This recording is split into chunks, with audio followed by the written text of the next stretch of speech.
அவர் பதில் சொல்ல முடியாட்டி அவருக்கு பின்னடைவு ஏற்பட்டுரும். அதனால தான் இந்த ஊடக நண்பர்களையும் பத்திரிகையும் சந்திப்பதே கிடையாது. இன்னும் பல கட்சிகள் எங்கள் கூட்டணியில் இணையும். இந்தியாவிலேயே கடன் வாங்கினதில் முதல் மாநிலம் தமிழ்நாடு. நாளாண்டிலே மக்கள் படாத பாடுபடுறாங்க. வெயில் போட்டாலும் வச்சுக்க, மக்கள் இருக்கிற இடம் தெரியாத போயிடுவாங்க. நாங்கள் தான் கூட்டணி பேச்சுவார்த்தை ஆரம்பித்து முதல்ல பாரதிய ஜனதா கட்சியோட எங்கள் கூட்டணி அமைக்கப்பட்டுக்கின்றன. இன்னும் 9 மாத காலம் தேர்தலுக்கு நாட்கள் இருக்கின்றன. 9 மாத காலத்திற்குள் இன்னும் பல கட்சிகள் எங்கள் கூட்டணியில் இணையும் என்பதை தெரிவித்துக் கொள்கிறேன். விற்பனையாளர் கட்டுநர் பதவிக்கு விண்ணப்பம் பெற்று நேர்முக தேர்வு நடத்தி கிட்டத்தட்ட ஒரு 6-7 மாதங்கள் ஆகுது. இதுவரை பூர்த்தி செய்யல. அதே மாதிரி நிறைய இடத்துல காலிடங்கள் இருக்கு. இதனால் முறையாக பணி வழங்குவது குற்றச்சாட்டு இருக்கு. இதை எப்படி பார்த்துருக்கு?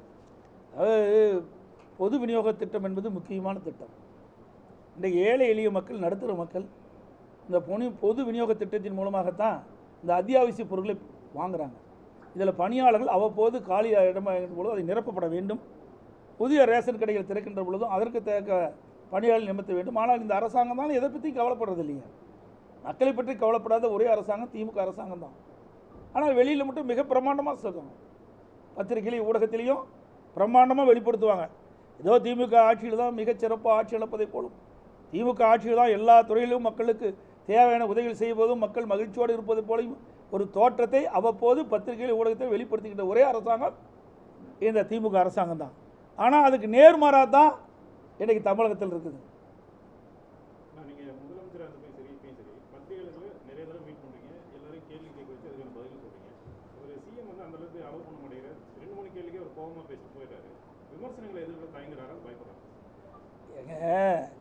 இதை அருமையான கேள்வி கேட்டீங்க. சட்டமன்றம் நடக்குது. இவருடைய தேர்தல் அறிக்கையில் திரு ஸ்டாலினை வெளியிட்டார். திராவிட முன்னேற்ற கழகம் ஆட்சிக்கு வந்த பிறகு சட்டமன்ற நிகழ்ச்சிகளை நேர் அலையில் ஒளிபரப்பு செய்யப்படும் சொன்னார். நாங்களும் பலமுறை கேட்டு பார்த்தோம். சட்டமன்ற சபாநாயகர்கிட்ட நேர் அலையிலேயே நான் பேசுகிறத ஒளிபரப்பு செய்வது கிடையாது. நீதிமன்றம் வரைக்கும் போனோம். நீதிமன்றத்துலேயும் எங்களுக்கு நல்ல தீர்ப்பு கிடைக்கல. அதோட முதலமைச்சர் அமைச்சர்கள் பேசுவதெல்லாம் பதில் சொல்கிறாங்க. அதெல்லாம் நேரலையில் ஒளிபரப்பு செய்கிறாங்க. ஆனால் எதிர்க்கட்சி, பிரதான எதிர்க்கட்சி தலைவர் என்ற முறையில் நான் கேட்கின்ற கேள்விக்கு அந்த நேரடியாக ஒளிபரப்பு செய்தல. நான் பேசுகிறத மட்டும் நேரலையில் ஒளிபரப்பு செஞ்சுருந்தா திமுக படுபாலாது போகுது. அந்த அளவுக்கு நான் சட்டமன்றத்தில் மக்களுடைய பிரச்சனையை எடுத்து வைக்கிறேன். அதையெல்லாம் நேரலையில் காட்டுவதே கிடையாது. ஆனால் அதற்கு பதில் மட்டும் அவர்கள் சொல்லுவாங்க. ஆக கேள்வி கேட்டதை நேரடியாக ஒளிபரப்பு செய்யணும். நேரலையில் பதிலும் நேரலையில் ஒளிபரப்பு செஞ்சால் தான் மக்கள் புரிந்து கொள்ள முடியும். ஆனால் இந்த ஆட்சியில் அது கிடையாது. அதை போல தான் அங்கேயே அதுக்கு நீதி கிடையாது. அப்புறம் இங்கெங்கே போய் நேரில் பார்த்து மக்களை பற்றி மக்களுடைய பிரச்சனையை நீங்கள் கேள்வி கேட்டால் சொல்ல முடியும்? அதுக்கு தெம்பு திராணியெல்லாம் இந்த முதலமைச்சர் கிடையாது. புரியுதுங்களா? இன்றைக்கு ஒரு அரசாங்கம் அவ்வப்போது பேட்டி கொடுத்தா தான் மக்களுக்கு என்ன செய்கிறன்றது தெரியும். அது முதலமைச்சர்கிட்ட பதில் கிடைச்சா மக்கள் திருப்தி அடைவாங்க. ஆனால் இங்கே செஞ்சால் தானே நீங்கள் கேட்குற கேள்விக்கு பதில் சொல்ல முடியும். எதுவுமே செய்யலையே. இப்போ நீங்கள் ஏதாவது இடக்கு முடுக்கான கேள்வி கேட்டு அவர் பதில் சொல்ல முடியாட்டி அவருக்கு பின்னடைவு ஏற்பட்டுரும். அதனால தான் இந்த ஊடக நண்பர்களையும் பத்திரிகையும் சந்திப்பதே கிடையாது. அப்படியே சந்தித்தாலும் யாரும் கோபித்துக் கொள்ளக்கூடாது. நிருபர்களும் பத்திரிகையாளரும் அவர் என்னென்ன கேள்வி சொன்னாலும் அதை மட்டும் தான் கேள்வி கேட்பாங்க. எங்கிட்ட தான் இடப்பறிச்சு கேள்வி கேட்குறீங்க. நான் முதலமைச்சராக இருக்கும்போது அப்படி தான் கேள்வி கேட்குறீங்க. எதிர்க்கட்சி தலைவராக இருக்கும்போது கேள்வி கேட்குறீங்க. ஆனால் தமிழ்நாடு முதலமைச்சர் பேட்டி கொடுக்குறேன்னா ஏற்கனவே முன்கூட்டியே என்னென்ன கேள்வி தான் கேட்கணும்னு சொல்லியிருப்பாரு. அதுக்கு தகுந்த பதில் அவர் கொடுப்பாரு. அதை நீங்கள் ஒளிபரப்பு செய்யுங்க.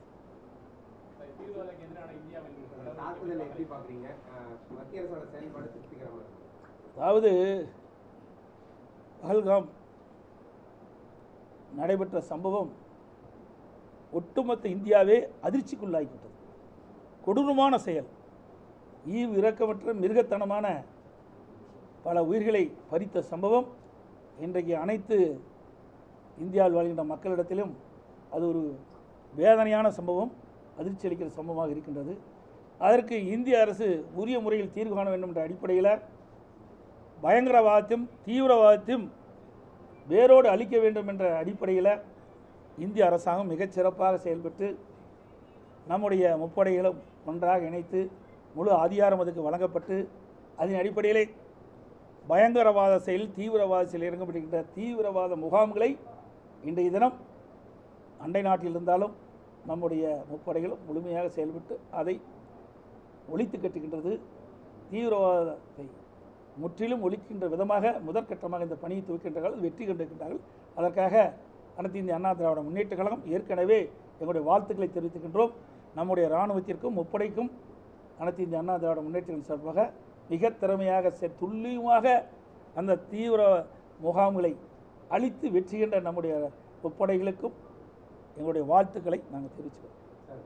ராஜேந்திர பாலாஜி என்ன சொல்றாரு, நீங்க உத்தரவிட்டா பகல்காம் தாக்குதலுக்கு பதிலடி கொடுக்கிறது இங்கிருந்து ஒரு 1000 இளைஞர்களை கூட்டு போறது தயாராக இருப்பதாக தெரிவிச்சிருக்காரு. ஆக இது ஒரு நாட்டுப்பற்று தானே, ஒவ்வொருவருக்கும் இந்த நாட்டுப்பற்று இருக்குது. அந்த அடிப்படையில் அவர் சொல்கிறார். நீங்கள் ஏதாவது கேள்வி கேட்டிருப்பீங்க, அதுக்கு பதில் சொல்லியிருப்பார். அது என்ன கேள்வி கேட்டான்னு தெரியல, பதிலை தான் நீங்கள் சொல்கிறீங்க. என்ன ஸ்டாலின் மாடலில் நீங்கள் பேசுகிறீங்க? சட்டமன்றத்தில் கேள்வி கேட்குறத விட்டுறாங்க, பதில் தான் வருது.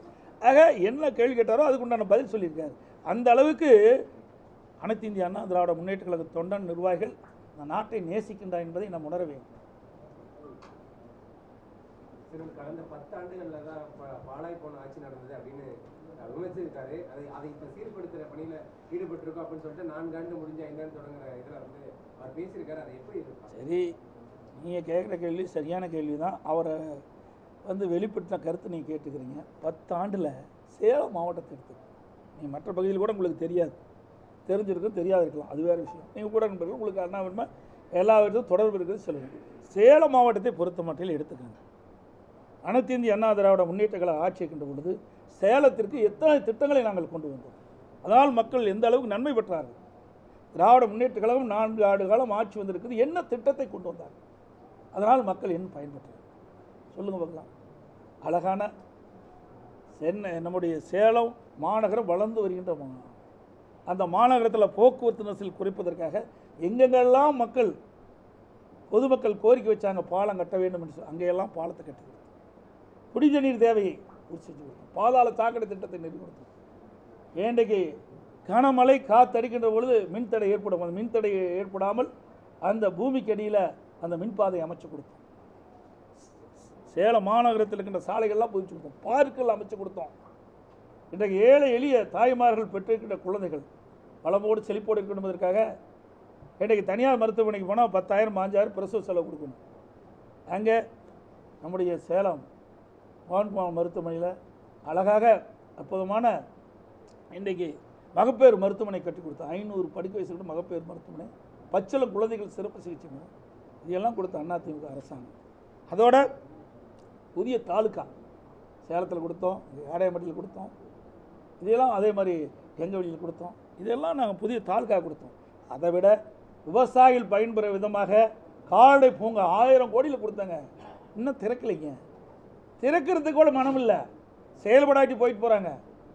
அதிமுக ஆட்சியில் கொண்டு வந்த திட்டம் என்ற ஒரே காரணத்திற்காக நம்முடைய தலைவாசல் கூட்டுரோட்டு பகுதியில் பிரம்மாண்டமான கால்நடை பூங்கா ஒன்று கட்டி வச்சுருக்கிறோம். அதை கூட முழுமையாக பயன்பாட்டை கொண்டு வரல. எவ்வளோ வேதனை அளிக்கிறது. இதான் அதிமுக ஆட்சியில் நகருது. திமுக ஆட்சியில் நகரல, அப்படியே பேஸ்மெண்ட் ஆகிட்டு.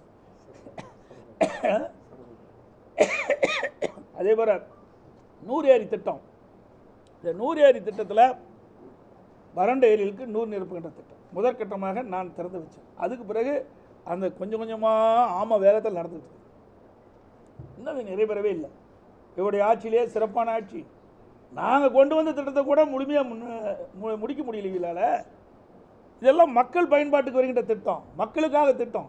அதை கூட அரசியல் காழ்ப்புணர்ச்சியின் காரணமாக அதிமுக ஆட்சியில் கொண்டு வந்த திட்டம் என்ற ஒரே காரணத்திற்காக திட்டத்தில் முடக்கி வச்சிருக்கிறாங்க. இதெல்லாம் மக்கள் பார்த்துட்டு இருக்கிறாங்க. இப்படி ஏராளமான திட்டங்களை நம்முடைய சேலம் மாநகரத்தில் கொடுத்துருக்குறோம். அம்மா மினி கிளினிக் கொண்டு வந்தோம். எவ்வளோ அற்புதம். நம்முடைய சேலம் மாவட்டத்தில் மட்டும் 103 அம்மா மினி கிளினிங்க. அத்தனையும் கிராமம் நகரத்தில் மக்கள், ஏழை மக்கள் அதிகமாக வசிக்கின்ற பகுதியை தேர்ந்தெடுத்து அங்கே இந்த அம்மா மினி கிளினிக் ஏற்படுத்துது. அது என்ன அரசியல் காழ்ப்புணர்ச்சியின் காரணம் போனீங்க? எங்கே செஞ்சாங்க சொல்லுங்கள். சேலம் மாவட்டத்தில் என்ன ஒரு சிறப்பான திட்டத்தை கொண்டு வந்தாங்க? எதுவுமே இல்லையே. கூட்டுக்குடி திட்டம் நிறைய நாங்கள் செயல்படுத்தி கொடுத்தோம். இன்றைக்கி நங்கவெளி மேச்சேரி கூட்டுக்குடி திட்டத்தை கொடுத்தோம். அதே போல் இன்றைக்கி ராசிபுரம் கூட்டுக்குடி திட்டம் எங்களுடைய நெடுங்குளத்திலிருந்து எடுத்துகிட்டு போகுது. அதே போல் இளம்பலை கூட்டுக்குடி திட்டம், பல கூட்டுக்குடி திட்டத்தை கொண்டு வந்து நிறைவேற்றி கொடுத்துக்கிறோம். இப்படி மக்களுக்கு தேவையான அடிப்படை வசதி முழுவதையும் அதிமுக ஆட்சி நிறைவேற்றப்பட்டது. திராவிட முன்னேற்ற கழக ஆட்சிக்கு வந்த பிறகு என்ன ஒரு பெரிய திட்டத்தை கொண்டு வந்தேன் தமிழகத்துக்கு சொல்லுங்கள் பார்க்கலாம். 5 லட்சம் கோடி கடனை வாங்கியிருக்கிறீங்க. இன்றைக்கு 73 ஆண்டு காலம் தமிழகத்திலே பல்வேறு கட்சிகள் ஆட்சி செய்தன. அந்த 73 ஆண்டு காலத்தில் வெறும் 5,18,000 கோடி தான் கடன். ஒரே 4 ஆண்டில் 4,56,000 கோடி இன்னைக்கு கடன் இருக்குது. இன்னும் ஒரு 6 மாதத்தில் 50,000 கோடி கடன் வாங்கி 5 லட்சம் கோடியை நிரப்பிடுவாங்க. இந்தியாவிலேயே கடன் வாங்கினதில் முதல் மாநிலம் தமிழ்நாடு. எல்லாத்துலேயும் முதன்மைங்கிறார்ல, கடன் வாங்கினதுலேயும் முதன்மையான மாநிலம் தமிழ்நாடு தான். அப்புறம் சொல்கிறார் பொருளாதார நிதி அதிகமாக இருந்துக்கணும். கடனை வாங்கி செலவு செய்யறதில் யார் தான் வந்து சக்ஸஸ் பண்ண முடியாது. கடன் வாங்கி செய்வது சாதனை கிடையாதுங்க. நம்முடைய வருவாயை அதிகரித்து அதன் மூலமாக சாதனை படித்தா தான் ஒரு அரசாங்கத்துடைய சாதனை. கடனை 5 லட்சம் கோடி 4.5 லட்சம் கோடி கடனை வாங்கிட்டு நான் அது உயர்ந்துட்டு இது உயர்ந்துட்டு சொன்னால் இந்த கடனை யார் கட்டுறது?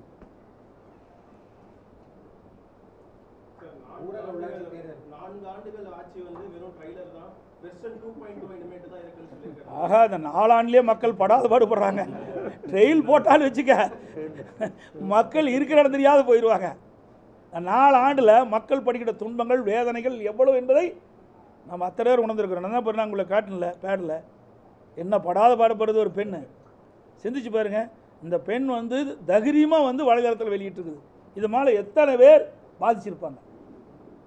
இன்றைக்கு கூட ஊடகங்களும் பத்திரிகைகளும் கோவித்தக்கூடாது. வலைதளத்திலேயோ தான் வந்த செய்தி சில ஊடகத்தில் வந்திருக்குது, பல ஊடகத்தில் வரவே இல்லை, பத்திரிகையிலையும் வரல. இதையெல்லாம் அரசாங்கம் அப்படி கண்காணித்து உங்களையெல்லாம் அப்படியே அடக்கி வச்சிடுறாங்க, வெளிவிழவாத பார்த்துக்கிறாங்க. தயவுசெய்து ஊடகமும் பத்திரிகைகளும் இப்படி மக்கள் பாதிக்கக்கூடிய செயல்பாடுகள், பெண்கள் பாதிக்கக்கூடிய செயல்பாடுலாம் பத்திரிகையிலையும் ஊடகத்திலையும் வெளிப்படுத்துங்க, விழிப்புணர்வை ஏற்படுத்துங்க. அப்போ தான் மக்கள் பயப்படாத இருப்பாங்க. இந்த ஊடகத்தையும் பத்திரிகையும் தான் அந்த மக்கள் நம்பிட்டு இருக்காங்க. அந்த பெண் கூட என்ன சொல்லுது? ஊடகத்தான் நம்பிட்டு இருக்கிறது, வெளியே கொண்டாங்கன்னு சொல்லுது. எவ்வளோ மனவேதனையோடு அந்த பெண் வந்து தனக்கு ஏற்பட்ட அநீதியை இந்த மக்கள் மன்றத்தில் சொல்கிறாங்க. இதுபோன்ற செய்திகளை மேலும் தெரிந்து கொள்ள எங்களது யூடியூப், ஃபேஸ்புக் மற்றும் ட்விட்டர் ஆப்களை சப்ஸ்கிரைப் செய்யவும்.